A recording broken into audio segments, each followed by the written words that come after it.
Good afternoon students. बच्चों, आज के लेक्चर में हम लोग डिस्कस करेंगे phasor measurement unit and synchro phasor. ठीक है। सबसे पहला अपना जो मेन कंसर्न है वो है सिंक्रो फेज़र समझने का। ठीक है। तो सिंक्रो फेज़र आपको एनालाइज करने के लिए आपको फेज़र पता होना चाहिए कि एक्चुअली फेज़र होता क्या है। तो व्हाट इज़ फेज़र। तो सबसे पहले फेज़र को समझते हैं। फेज़र होता है इसकी डेफिनेशन है a complex number that represent the phase and magnitude of the AC wave form. ठीक है। मतलब एक ऐसा कॉम्प्लेक्स नंबर जो रिप्रेजेंट करे आपके फेज एंड मैग्नीट्यूड को, जो आपके रिप्रेजेंट फेज एंड मैग्नीट्यूड को of the AC wave form. ठीक है, of the AC wave form. ठीक है। अब आपका जो इक्वेशन होता है, एक इक्वेशन होता है कि मान लो कोई भी एक आपने एक साइनोसोडल इक्वेशन ले लिया। ठीक है। तो कोई भी ले लो। ठीक है। तो ले लिया मैंने, जैसे ले लिया कि एक मैग्नीट्यूड है जिसका एम्पलीट्यूड है X M cos 2π60t plus five. ठीक है। तो ये जो वेवफॉर्म है, ये आपको जो वेवफॉर्म दिख रही है, ठीक है, इसका जो एंगल है वो कितना है, फाइव है। एंड फ्रीक्वेंसी यहाँ पे या तो आप 60 ले लो या फिर 50 ले लो। ठीक है। मतलब 2π/ft का जो फॉर्म होता है, ये जो लिखा हुआ है 2π/ft का फॉर्म, इसमें आप फ्रीक्वेंसी की जगह 50 ले लो या फिर 60 ले लो। ठीक है बेटा।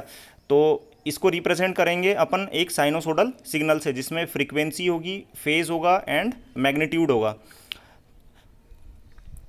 जैसे इसकी डेफिनेशन होती है, a sinusoidal signal is completely represent by amplitude, frequency and the phase angle. ठीक है। अब ये जो फेज एंगल होता है, ये किस किस के बीच में होगा, ये किस किस के बीच में होगा। जैसे ये जो फेज एंगल लिखा हुआ है, ये या तो वोल्टेज और करंट के बीच में होगा या फिर, ठीक है, दो क्वांटिटी के बीच में होगा, कोई भी वेक्टर क्वांटिटी, ठीक है, जिसमें मैग्नीट्यूड हो और फेज हो। ठीक है।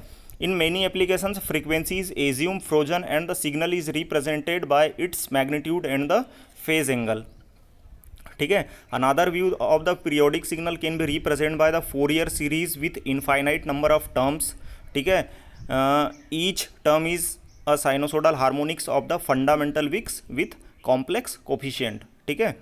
अब कॉम्प्लेक्स कोफिशिएंट का क्या मतलब है। कॉम्प्लेक्स कोफिशिएंट का मतलब है उसमें मैग्नीट्यूड भी होगा और उसका एंगल भी होगा। ठीक है। जैसे मान लो आप e⁻j थीटा को रियल एंड इमेजिनरी फॉर्म में अगर रिप्रेजेंट करोगे तो किस टाइप से करोगे। e⁻j थीटा इक्वल टू क्या होता है, कॉस थीटा प्लस जे साइन थीटा, मतलब real term plus imaginary term. ठीक है। Here the phasor measurement is only interested in the fundamental component. ठीक है। फंडामेंटल कंपोनेंट क्या होता है, एक तो देखो, एक तो हार्मोनिक्स होते हैं। ठीक है। हार्मोनिक्स मतलब इवन हार्मोनिक्स या ऑड हार्मोनिक्स। ठीक है। जैसे आप अगर इन्वर्टर की बात करोगे, ठीक है, यहाँ तो अपन पावर सिस्टम की बात कर रहे हैं, लेकिन अगर इन्वर्टर की बात करेंगे, सिंगल फेज इन्वर्टर की, तो वहाँ पे कौन सा हार्मोनिक्स लाई करता है, ओनली ऑड हार्मोनिक्स। ऑड का मतलब क्या है, 1 होगा, 3 होगा, 5 होगा, 7 होगा, अप टू, ठीक है, अप टू ऑड नंबर। ठीक है। लेकिन इवन हार्मोनिक्स इस केस में 0 हो जाता है। ठीक है। सेम पावर सिस्टम के केस में भी हार्मोनिक्स एंड फंडामेंटल कंपोनेंट्स आपके लाई करते हैं। ठीक है। तो यहाँ पे आपने जो फ्रीक्वेंसी ली है वो कितनी ली है, 60 हर्ट्स, लेकिन आप यहाँ पे 50 भी ले सकते हैं। ठीक है।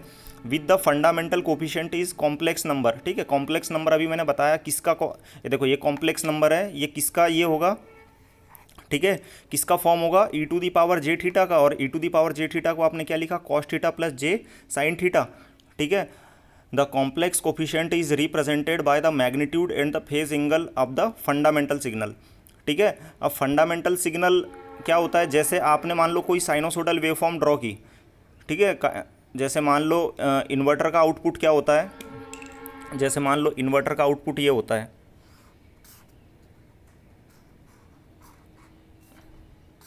ठीक है। तो इसका फंडामेंटल कोफिशिएंट क्या होगा, ये हो जाएगा। ठीक है। ये फंडामेंटल होगा।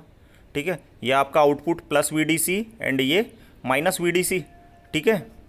ये किस केस की बात कर रहे हैं, सिंगल फेज हाफ ब्रिज की बात कर रहे हैं। अगर सिंगल फेज फुल ब्रिज की अगर बात करें तो ये क्या हो जाएगा, plus VDC and minus VDC, and single phase half bridge में plus VDC/2 and minus VDC/2। ठीक है बेटा।